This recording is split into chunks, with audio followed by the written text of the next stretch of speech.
اعوذ باللہ من الشیطان الرجیم بسم اللہ الرحمن الرحیم انی قد جئتکم بآیۃ من ربکم انی اخلق لکم من الطین کہیئۃ الطیر فانفخ فیہ فیکون طیرا بإذن اللہ۔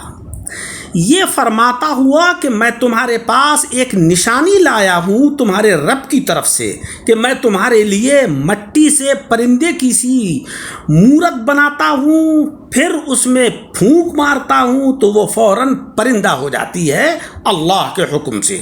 وَأُبْرِئُ الْأَكْمَحَ وَالْأَبْرَصَ وَأُحْيِي الْمَوْتَىٰ بِإِذْنِ اللَّهِ، اور میں شفا دیتا ہوں مادرزاد اندھے کو اور سفید داغ والے کو، اور میں مردے جلاتا ہوں اللہ کے حکم سے۔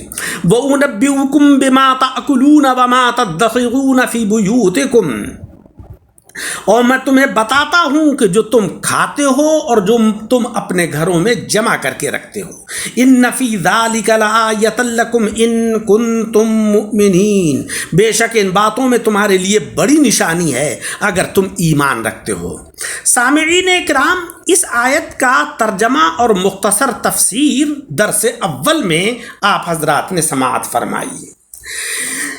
آج کے درس میں اس آیت سے حاصل ہونے والے فوائد کا ذکر ہے۔ پہلی بات تو ہمیں یہ معلوم ہوئی کہ حضرات انبیاء اکرام باذن پروردگار دافع البلا دافع وبا ہوتے ہیں۔ دیکھو، پیدائشی طور پر اندھا ہونا، یوں ہی کوڑی ہونا، یہ عظیم بلا اور عظیم وبا ہے، مگر حضرت عیسیٰ علیہ السلام فرماتے ہیں کہ میں اسے دور کرتا ہوں، ان بیماریوں کو میں جو ہوں وہ دور کرتا ہوں۔ معلوم ہوا کہ ان محبوبین کو دافع البلاء والوباء والقحط والمرض والالم کہنا بالکل درست ہے۔ جب بارش کے قطرات دافع قحط ہو سکتے ہیں، بعض جڑی بوٹیاں دافع نزلہ، دافع جرایان، دافع بخار ہو سکتی ہیں۔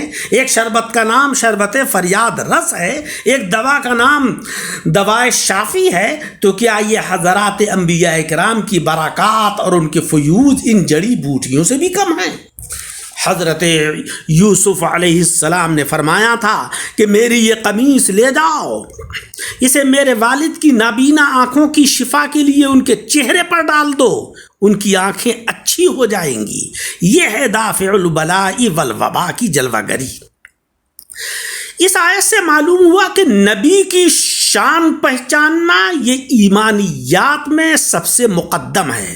دیکھو، حضرت عیسیٰ علیہ السلام نے سب سے پہلے لوگوں کو اپنی پہچان کرائی کہ مجھ میں یہ صفات ہیں اور میں اللہ کا رسول ہوں، کیونکہ جس نے نبی کو مانا اسے ان کے سارے فرمان ماننے پڑیں گے۔ ہمارے آقا جناب محمد مصطفیٰ صلی اللہ علیہ وسلم نے بھی سب سے پہلے لوگوں کو اپنی پہچان کرائی کہ بتاؤ مجھے کیا سمجھتے ہو؟ سب نے عرض کیا کہ ہم آپ کو سچا اور امین جانتے ہیں۔ اس آیت سے معلوم ہوا کہ حضرات انبیاء کرام اللہ تبارک و تعالیٰ کے بعض کاموں کو اپنی طرف نسبت دے سکتے ہیں کیونکہ وہ اس کے مظہر ہیں۔ دیکھو، بیماروں کو شفا دینا، مردوں کو زندہ کرنا اللہ کا کام ہے، مگر حضرت عیسیٰ علیہ السلام نے فرمایا کہ میں شفا دیتا ہوں، میں زندہ کرتا ہوں۔ حضرت جبریل علیہ السلام نے حضرت مریم سے کہا تھا لِأَحَبَ لَكِ غُلَامًا زَكِيًّا، میں تمہیں ستھرا بیٹا دوں گا۔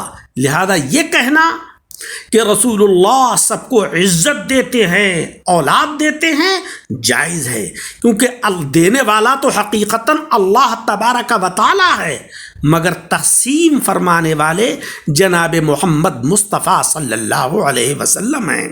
آپ قاسم ہیں، لہذا کسی بھی امر کی قاسم کی طرف کو نسبت درست ہے۔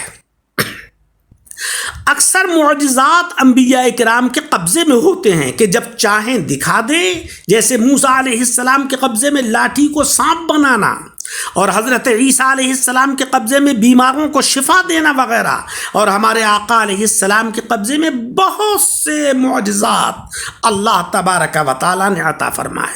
کسی شاعر نے کہا ہے، حسن یوسف دم عیسیٰ ید بیضا داری، آچے خوباں ہما دارن تو تنہا داری۔ اصل کا اثر فرا میں ضرور ہوتا ہے. دیکھو حضرت عیسیٰ علیہ السلام چونکہ حضرت جبریل علیہ السلام کی پھونک سے پیدا ہوئے اور حضرت جبریل علیہ السلام محض روح ہیں اور ان کا لقب روح الامین ہے. ان کے گھوڑے کے سم کی خاک نے سامری کے بچھڑے کو زندہ کر دیا. لہذا حضرت عیسیٰ علیہ السلام کی سانس میں بھی یہی تاثیر ہوئی. اس آیت سے معلوم ہوا کہ انبیاء اکرام کو معجزات زمانے کے مطابق بھی عطا ہوئے. حضرت موسیٰ علیہ السلام کے زمانے میں جادو کا بڑا زور تھا تو انہیں عصا اور ید بیضا دیا گیا جس سے کہ جادو شکست کھا جائے. اور حضرت عیسیٰ علیہ السلام کے زمانے میں علم طب کا بڑا زور تھا. آپ جالینوس کے ہم زمانہ تھے. انہیں معجزہ اس قسم کا دیا گیا کہ جس سے طب عاجز ہو جائے. اور ہمارے آقا صلی اللہ علیہ وسلم کے زمانے میں فصاحت و بلاغت کا شور تھا. لہذا آپ کو خصوصی معجزہ قرآن کریم دیا گیا کہ جس سے سارے فصحا اور بلغا نے مات کھائی. اگر مرزا غلام احمد قادیانی نبی ہوتا تو اسے اس زمانے کے مطابق معجزات دیے جاتے.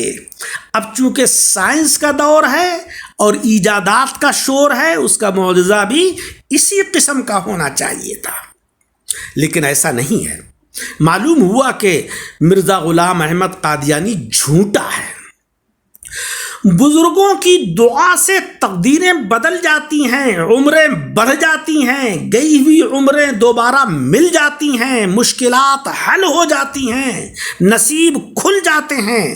دیکھو اس آیت میں حضرت عیسیٰ علیہ السلام کی دعا سے اندھوں کوڑیوں کی مصیبتیں ٹل جانا ثابت ہوا, اور جو لوگ اپنی عمریں پوری کر کے مر چکے تھے انہیں دوبارہ نئی عمریں دے دی جاتی تھیں.